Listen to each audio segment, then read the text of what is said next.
तो दोस्तों नमस्कार, आ गया हूँ लेके एक नए वीडियो के साथ जिसका नाम है FDSR मैथमेटिशियन। दोस्तों आज मैं आपको एक टिप्स देने वाला हूँ जिससे आप बोर्ड एग्जाम में 100% टॉप करेंगे, बेहतर से बेहतर नंबर लाएंगे, जिसकी आप उम्मीद नहीं कर सकते इतने बेहतर नंबर ला सकते हैं। तो हो जाइए तैयार। और सबसे पहली बात, आप वीडियो को स्किप मत कीजिएगा, 20 में से छोड़ के मत जाइएगा, वीडियो को पूरा देखिएगा क्योंकि वीडियो बहुत बहुत बहुत बहुत इंपॉर्टेंट होने वाला है आपके लिए, आपके फ्यूचर के लिए। क्योंकि ये बोर्ड एग्जाम एक तरह का मतलब बैकबोन होता है, ठीक है, हमारे करियर का बैकबोन होता है, तो इसको ऐसे हल्के में नहीं लेना चाहिए, ठीक है। तो हम आपको आज देंगे 7 टिप्स जिससे आप 90% मार्क्स स्कोर करेंगे, स्कोर 100% स्कोर करेंगे। ओके, तो चलिए अब हम आपको बताते हैं वो कौन सी टिप्स है। पहला टिप्स, आप पढ़ने का सही योजना बनाइए। सही योजना का मतलब क्या हो? सबसे पहले आप डेली रूटीन बनाइए। बिना डेली रूटीन का पढ़ाई मत कीजिए। डेली रूटीन बहुत जरूरी है क्योंकि बिना उचित योजना की सफलता पाना मुश्किल है, यानी बिना योजना के सफलता पाना नामुमकिन है, बिल्कुल नामुमकिन है। अक्सर छात्र पढ़ने को लेकर प्लानिंग नहीं करते, जबकि सीबीएसई बोर्ड परीक्षाओं की बेहतर ढंग से तैयारी के लिए छात्रों की एक उचित टाइम टेबल बहुत जरूरी है और फिर उसका पालन करना ही। सबसे पहले छात्रों को एक स्टडी प्लान बनाना चाहिए। स्टडी प्लान जिसको बोलते हैं डेली रूटीन, कि किस समय क्या पढ़ना है, कब कौन सी तैयारी करनी है, कौन सा सब्जेक्ट पढ़ना है, अपने हिसाब से अपनी तैयारी जरूर कर ले, अपने एक बेहतरीन डेली रूटीन बना ले और उसको फॉलो भी करे, ठीक है। तो छात्रों को अच्छे रिजल्ट के लिए कठिन विषयों को ज्यादा समय देना चाहिए। देखिए क्या करते हैं कि जो हार्ड सब्जेक्ट होता है और जो हल्का सब्जेक्ट होता है, दोनों को आप सेम टू सेम टाइम देते हैं, तो ऐसा मत कीजिए। टाइम दोनों को बराबर दीजिए, ठीक है ना। मतलब कि जो हार्ड है उसको थोड़ा ज्यादा टाइम दीजिए, जो हल्का है उसको थोड़ा कम टाइम दीजिए। क्योंकि हल्का इसलिए क्योंकि आप उसको जानते हैं। देखिए हल्का कुछ नहीं होता, सब हार्ड होता है, लेकिन हम जिसको जान जाते हैं, समझ जाते हैं, जिसके बारे में हमें नॉलेज होता है, वो हमारे आसान दिखता है, और जिनके बारे में हमें नॉलेज नहीं होता है वो हमें हार्ड दिखता है, ठीक है। दूसरा, बदले सिलेबस पर ध्यान देना। देखिए सीबीएसई ने क्या किया है कि सिलेबस को थोड़ा चेंज कर दिया है, तो ऐसा नहीं है। आप दोनों सिलेबस पर ध्यान दीजिए, क्योंकि ऐसा नहीं कि आप पहले वाले पे ध्यान दें या फिर लास्ट वन जिसको चेंज हुआ है नए वाले पे ध्यान दें, ऐसा नहीं करना है। दोनों बेस पे ध्यान देकर चलना है, ठीक है ना।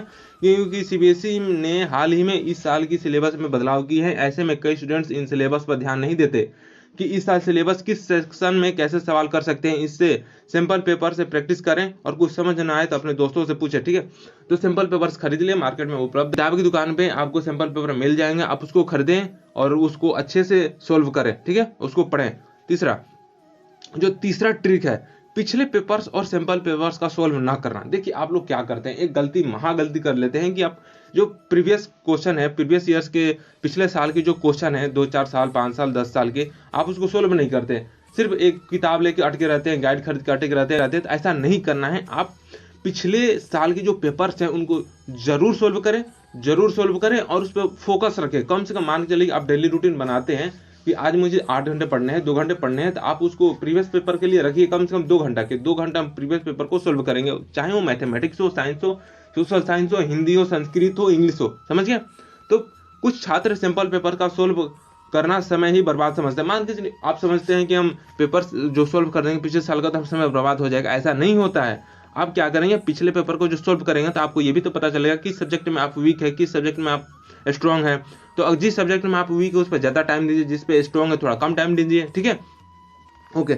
और चौथा, तुरंत परेशान हो जाना। देखो तुरंत परेशान हो जाना मतलब समझ रहे हैं, मान के चलिए कि आप कोई बुक लेकर बैठे, कोई टॉपिक लेकर बैठे, आपको समझ में नहीं आ रहा, आप हो गए परेशान, यार अब तो नहीं हो पा रहा, मैं कैसे करूंगा। देखिए अक्सर देखा गया कि तैयारी के दौरान छात्र उन सवालों को में उलझे ही रहते हैं यार, जो उनसे हल नहीं हो रहा है। सवाल हल नहीं होने पर परेशान हो जाते हैं, ऐसा थोड़ी होता है, जबकि ऐसा नहीं करना चाहिए। अगर आपसे कोई सवाल हल नहीं हो रहा है तो किसी दोस्त या करीबी की मदद ले सकते हैं ना। फिर भी नहीं हल हो रहा है तो उसे छोड़ दीजिए, आगे बढ़िए। ऐसा करने से आपका क्या हुआ, कॉन्फिडेंस बरकरार रहेगा। मान के चलिए कोई ऐसा सवाल है जिस पर आप रुक गए और नहीं बन रहा, आप उस पर टिके पड़े हैं, टिके पड़े हैं, आगे नहीं बढ़ता, आप कॉन्फिडेंस लेवल भी डाउन होता है, तो ऐसा कभी नहीं करना है। पांचवा, ये भी बहुत इंपॉर्टेंट है, टाइम का ध्यान रखना। देखिए अक्सर देखा गया कि स्टूडेंट टाइम टेबल बना लेते हैं लेकिन उनके अनुरूप पढ़ना उन्हें अच्छा नहीं लगता, समझ रहे हैं। मान लीजिए आप 8 घंटे का टाइम टेबल बना ले, लेकिन आपको उसके अनुरूप पढ़ना, उसके अनुरूप चलना आपको पसंद नहीं। आप फिर से अपने मन का करते हैं, आपने ये बनाया डेली रूटीन में, आज मैं 4 बजे उठूंगा, 4 बजे अलार्म भी लगाते हैं 4 बजे का, लेकिन उठते नहीं है, ऐसा गलत है ना।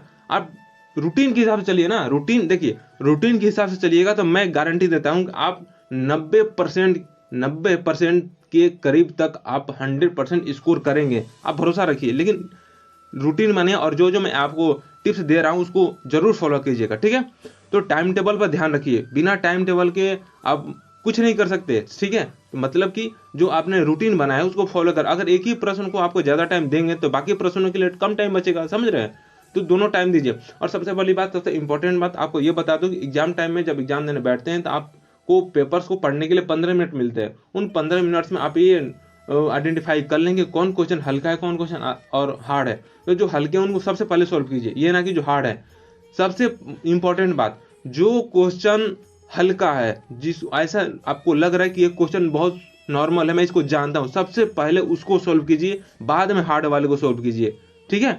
इससे टाइम बचता है। दूसरा और छठा जो ट्रिक है वो होता है रिवीजन करना। छठा मोस्ट मोस्ट मोस्ट इंपॉर्टेंट जो पॉइंट है, जो ट्रिक है, जो आइडिया है, वो है रिवीजन न करना। आप लोग क्या करते हैं कि रिवीजन नहीं करते, आप सिर्फ नए टॉपिक को पढ़ते जाते हैं, रिवीजन पर ध्यान ही नहीं देते। लेकिन ये गलत है, रिवीजन न करना आपको भारी पड़ सकता है।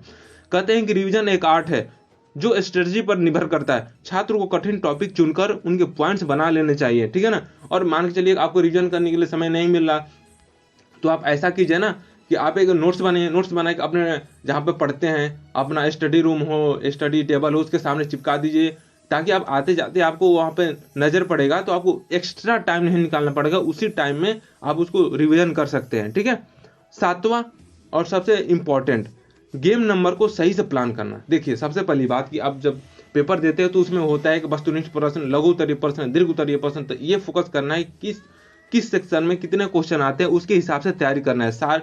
बहुत सारे टॉपिक ऐसे होते हैं जिनकी तैयारी आसानी से तो हो ही सकती है, लेकिन उनमें नंबर कम आते हैं, इसलिए छात्र अक्सर उन टॉपिक को दरकिनार कर देते हैं, नहीं देखते। जबकि एक्सपर्ट ये कहते हैं, बड़े लोग ये कहते हैं, प्रोफेसर ये कहते हैं कि जो टॉपिक आसान हो उनसे पहले हल कर लेना चाहिए, ताकि टाइम बचे और कुछ नंबर भी बन जाए।